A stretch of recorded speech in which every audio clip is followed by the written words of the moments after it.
Welcome to the Depth Dive. Today, we're going to be exploring how oceans shape our world.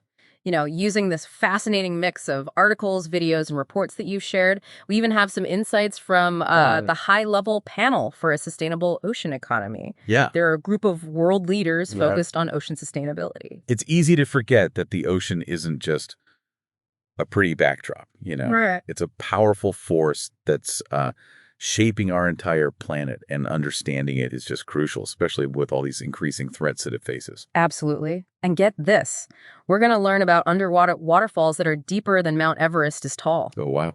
Whale earwax that can actually reveal ocean history, and Nice. even how tuna fish use swirling ocean islands to hunt. Wow. By the end of this deep dive, you'll have a whole new appreciation for just how complex the ocean is and why protecting it is so critical. Yeah, let's start with something that really struck me. The ocean's impact on climate. It's like a giant sponge. It's just soaking up the sun's heat. I was reading this article, and a NASA scientist actually called it Earth's largest solar collector. Oh, wow. What do you think about that? That's a very powerful image, and it really gets at how the ocean is regulating temperatures globally. Coastal areas are more temperate precisely because the ocean is absorbing and distributing so much heat. Yeah. Think about it. Without the ocean acting as this massive heat sink, those coastal areas would experience much more extreme temperature swings. So it's not just absorbing heat, it's spreading it around. Exactly. It plays a huge role in distributing heat from the tropics towards the poles through currents, like the Gulf Stream. And we can't forget about carbon sequestration. The ocean acts like a massive carbon vault, storing these huge amounts of carbon dioxide, which helps stabilize our climate. The article mentioned that it holds 50 times more carbon than the atmosphere. That's mind-boggling to me. It is. Can you explain how that process works? Well, it all starts with marine plants, from microscopic phytoplankton to those giant kelp forests. They absorb carbon dioxide during photosynthesis, just like plants on land. Okay. But here's the key difference. As these marine plants are eaten or die, that carbon gets locked away in the deep ocean. It's a natural form of carbon capture and storage that's essential for keeping our climate in check. So the ocean is like this incredible climate regulator working behind the scenes to keep everything balanced. Exactly. Speaking of massive life forms, I was amazed to learn about underwater waterfalls that are 2.5 kilometers deep. The article called it the Denmark Strait Overflow. Oh, wow. And that's where cold, dense water from the Nordic seas spills over a ridge into the Atlantic Ocean, creating these just incredible underwater cascades. Right. Why should we care about something happening so far down in the ocean depths? That's a great question. And it highlights how much we still don't know about the ocean, really. These unique environments contribute to the ocean's biodiversity, and they support life that's adapted to these extreme conditions. Yeah. Think about it. The ocean is full of these hidden wonders, and who knows what secrets they hold. Protecting these areas is crucial for preserving, the full spectrum of life that's in the ocean. It's like we're just starting to kind of scratch the surface of what's down there. Okay, shifting gears a bit, I was really fascinated by the physicist Helen Schursky and her TED Talk about sound in the ocean. Yeah? She said that it's the primary way that marine life communicates over long distances. It's like their internet. Yeah, it's a completely different way of experiencing the world, really. I mean, we're so visually oriented, but for many marine creatures, sound is their primary sense. Yeah. And Schursky talked about how whales use sound to navigate, find food, and even attract mates. Imagine, using sound to map out your surroundings or locate a meal that's miles away. It's a remarkable adaptation to life in a vast and often dark environment. And the fact that whale earwax can tell us about historical ocean stress levels, even including the impact of noise pollution from World War II, Yeah. that's mind-blowing. I had no idea. Yeah, it's a fascinating example of how these seemingly unrelated things are connected. Human activities, even those that are far from the ocean, can have these unintended consequences on marine life. The whale earwax study shows that increased noise pollution during the war actually stressed out whale populations, Oh, wow. even though whaling itself had decreased at the time. Yeah. It raises an important question. What other unseen impacts are we having on this delicate acoustic environment? That's a sobering thought. We often think of pollution in terms of what we can see, like plastic debris and oil spills. Right. But there's this whole world of underwater noise pollution that we're just beginning to understand. And that brings us to another key point that Schursky made. The ocean isn't just this homogeneous mass of water. It has these distinct layers and features. It's kind of like different neighborhoods, each with its own, unique characteristics and inhabitants. She gave that example of a juvenile Greenland shark, Right. typically found in the frigid Arctic, Right. turning up in the warm depths of the Gulf of Mexico. Oh, wow. What's going on there? How can a shark that's adapted to icy waters survive in such a seemingly unsuitable environment? Well, it highlights just how complex the ocean's structure really is. The ocean has these distinct layers of water with different temperatures, salinity, and even oxygen levels. These layers create a variety of habitats, allowing a diverse range of creatures to thrive. And, finding that Greenland shark in the Gulf of Mexico suggests that there's more mixing and movement between these layers than we previously thought. It makes you wonder what other surprising discoveries are waiting to be made in the ocean depths. And speaking of surprises, those mesoscale eddies that you mentioned earlier, these swirling islands of water within the ocean sound incredible. I'd love to learn more about them. Oh, yeah, they are fascinating. Imagine these swirling masses of water, sometimes hundreds of kilometers across, spinning off from major currents like the Gulf Stream. These eddies act like these mini ecosystems, carrying their own unique communities of organisms and nutrients. They can last for weeks or even months, influencing everything from predator behavior to the distribution of plankton. So they're not just these random occurrences, they're actually important for the ocean's overall health. Absolutely. They play a key role in transporting heat, nutrients, and even organisms across vast distances. Okay.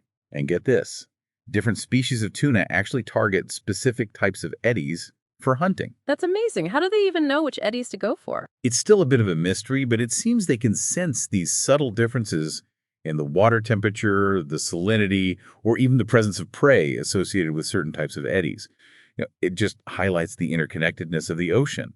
These seemingly chaotic features actually play a vital role in the lives of many marine creatures. It's like this intricate dance between physics, chemistry, and biology all playing out on this massive scale. It makes you realize how much we still have to learn about the ocean and how everything is interconnected. You hit the nail on the head. Yeah. Understanding these connections is crucial for appreciating the ocean's complexity and why protecting it is so important. And on that note, I think it's time to take a deep breath and dive into the next part of our exploration. We've covered the ocean's role in regulating climate and its incredible biodiversity. But now let's talk about the challenges it faces and what we can do to help protect this amazing blue engine that keeps our planet running. So we've seen how vital the ocean is to our planet, but it's facing a growing number of threats, many of them caused by human activities. It's a bit overwhelming to think about. We hear a lot about plastic pollution, but what other threats are impacting the ocean's health? Well, overfishing is a huge problem. The demand for seafood has led to these unsustainable fishing practices, which deplete fish populations faster than they can replenish themselves. Yeah. The article mentioned that a staggering 90% of big fish populations are depleted. Wow. And this endangers both marine life and the livelihoods of people who rely on fishing. It's like we're eating our seed corn, depleting the very resources that we depend on. What are some of the consequences of this overfishing? Well, it disrupts the delicate balance of the food web. When top predators like tuna and sharks are removed, it can have these cascading effects throughout the ecosystem. Yeah. For example, a decline in sharks can actually lead to an explosion in the populations of their prey, Oh, wow. which can in turn overgraze on other species, ultimately impacting the health of, coral reefs and other habitats. It's a domino effect. One imbalance leads to another. So it's not just about protecting individual species. It's about preserving that whole intricate web of life in the ocean. Precisely. And then there's habitat destruction, another major threat. Coastal development, pollution, and destructive fishing practices like bottom trawling, which drags these heavy nets across the seafloor, damage critical habitats like coral reefs, seagrass beds, and mangrove forests. Right. These habitats are nurseries for countless marine species, and their loss has far-reaching consequences for ocean biodiversity. Speaking of pollution, the article really brought home the scale of the plastic problem. It said that almost all ocean plastic waste comes from single-use products like Right. straws and bags, Yeah. creating massive garbage patches like the Great Atlantic Sargassum Belt. It's a stark reminder of how our everyday choices can have these global consequences. Those plastic bags and straws that we use for a few minutes can persist in the environment for hundreds of years. Right. And they break down into microplastics that enter the food chain, harming marine life and even potentially affecting human health. It's disturbing to think that something as simple as a plastic straw can end up harming a sea turtle or a whale, thousands of miles away. It really highlights the interconnectedness of our planet. What we do on land has a direct impact on the ocean, whether it's the plastic we discard, the chemicals we use in agriculture, or the carbon dioxide we emit from burning fossil fuels. Right. And then there's climate change, which seems to be at the root of so many of these problems. The article mentioned rising sea levels, Yeah. which are especially dangerous for those low-lying island nations like Tuvalu and Vanuatu. Right. They're literally facing the prospect of disappearing beneath the waves. It's a stark reminder of the human cost of climate change.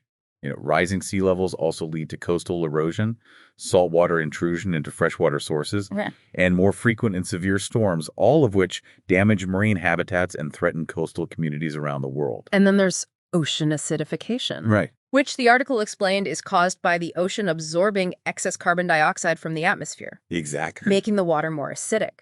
This is bad news for marine animals with calcium carbonate shells like corals and some shellfish. Right. Because it makes it harder for them to build and maintain their shells. Exactly. Imagine trying to build a house with bricks that are constantly dissolving. Yeah. That's essentially what these organisms are facing. Ocean acidification weakens their shells, making them more vulnerable to predators and disease. And coral reefs are already under stress from warming waters and pollution. Yeah. I remember learning that coral reefs are these incredibly biodiverse ecosystems. They support like a quarter of all marine life. What happens if they disappear? It would be a catastrophic loss for the ocean and for us. Coral reefs provide food, livelihoods, and coastal protection for millions of people. Their loss would have cascading effects throughout the marine food web, Wow. impacting fisheries, tourism, and the overall health of the ocean. It paints a pretty bleak picture, but I know there are people and organizations working hard to find solutions to these problems. Yeah. What are some of the most promising approaches to ocean conservation? Well, first and foremost, we need to address the root causes of these problems, and that means tackling climate change, Yeah. reducing greenhouse gas emissions through a transition to renewable energy, sustainable transportation, and responsible consumption patterns is crucial for mitigating the impacts of climate change on the ocean. That makes sense, but are there other things that we can do more specifically for the ocean itself? Absolutely. One key approach is sustainable ocean management. This involves finding ways to use ocean resources without depleting them. This includes establishing marine protected areas, implementing responsible fishing practices, and reducing pollution from both land-based and marine sources. I read that the International Maritime Organization is aiming to cut shipping greenhouse gas emissions by 2050. Right. That seems like a positive step, considering how much the shipping industry relies on fossil fuels. It's a significant commitment, and it highlights the importance of international cooperation in addressing these global challenges. No single nation can solve the ocean crisis alone. It requires this coordinated effort from governments, industries, and individuals around the world. Speaking of coordinated efforts, the source material mentions Sustainable Development Goal 14, or SDG 14, which focuses specifically on protecting marine life. Right. Can you tell us more about that? Yeah, so SDG 14 is part of the United Nations blueprint for achieving a more sustainable future for all. It sets out a series of targets for conserving and sustainably using the oceans, seas, and marine resources. Okay. These targets include reducing marine pollution, protecting marine ecosystems, ending overfishing, and increasing scientific knowledge and research. It sounds like a comprehensive plan. The source material also mentioned that SDG 14 receives the least funding out of all 17 global goals. Yeah. It's kind of ironic, isn't it? The ocean is so vital to our planet's health, yet it's often overlooked when it comes to funding and action. It is a frustrating paradox, but awareness is growing. Yeah. And with that comes increased investment in action. More and more people are recognizing the importance of the ocean, and that's translating into greater support for ocean conservation efforts. Hopefully that trend continues. We've talked about the big picture solutions like tackling climate change and sustainable ocean management. But what about those swirling mesoscale eddies we discussed earlier? Are they something we need to manage or protect? It's an interesting question. Unlike coral reefs or mangrove forests, which are fixed in location, mesoscale eddies are constantly moving and changing, these dynamic features of the ocean. And directly managing or protecting them would be incredibly challenging. So how do we factor them into our conservation efforts? It's more about understanding their role in the larger ecosystem and ensuring that our actions don't disrupt their natural processes.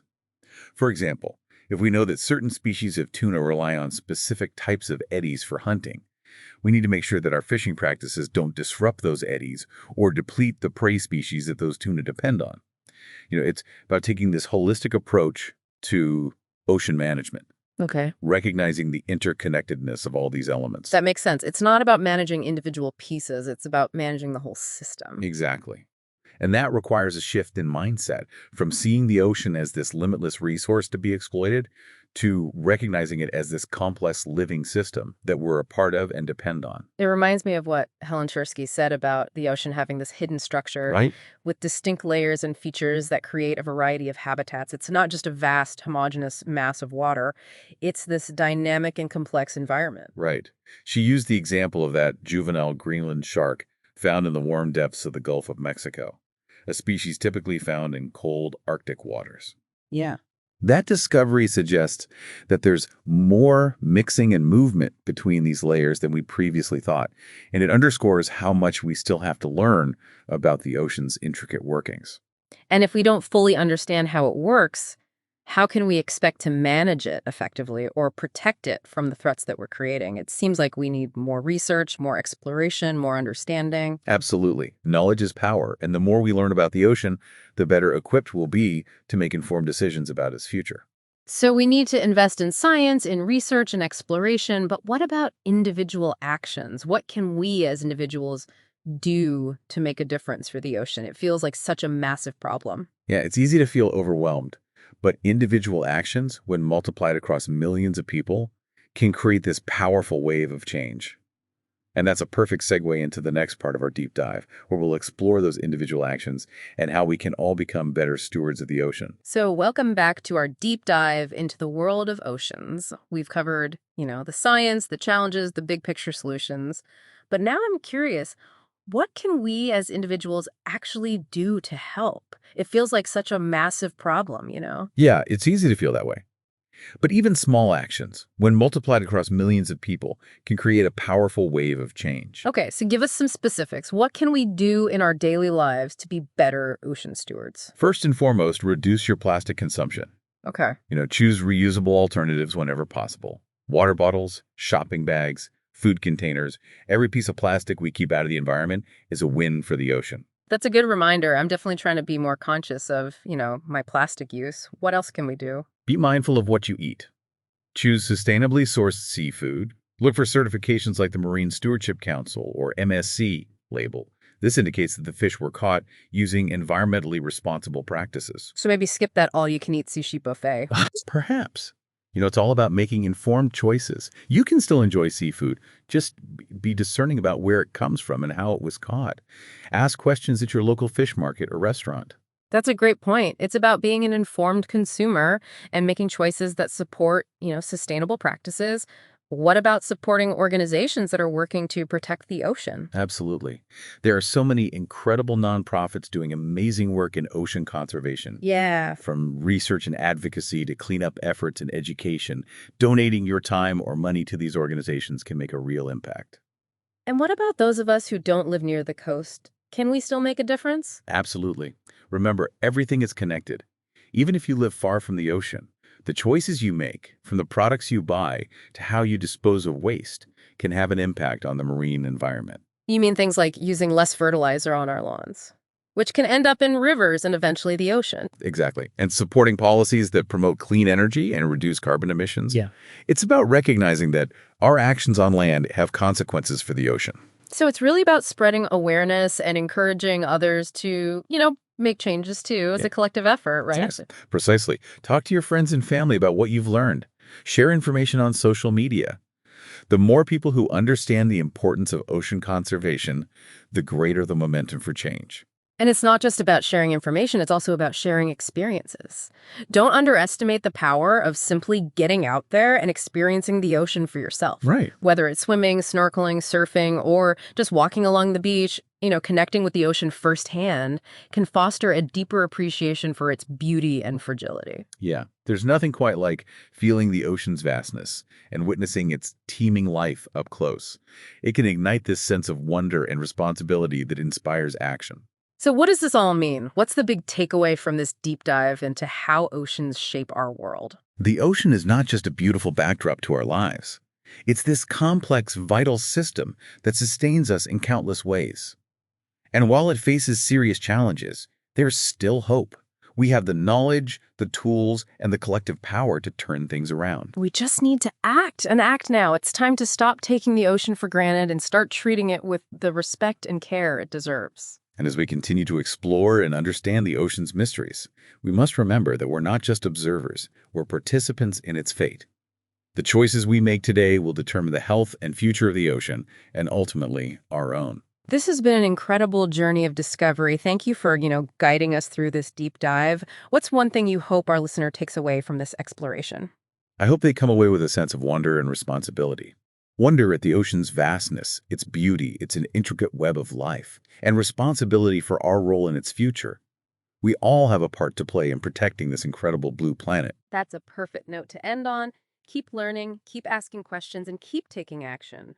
Together, we can be the generation that turns the tide for our oceans.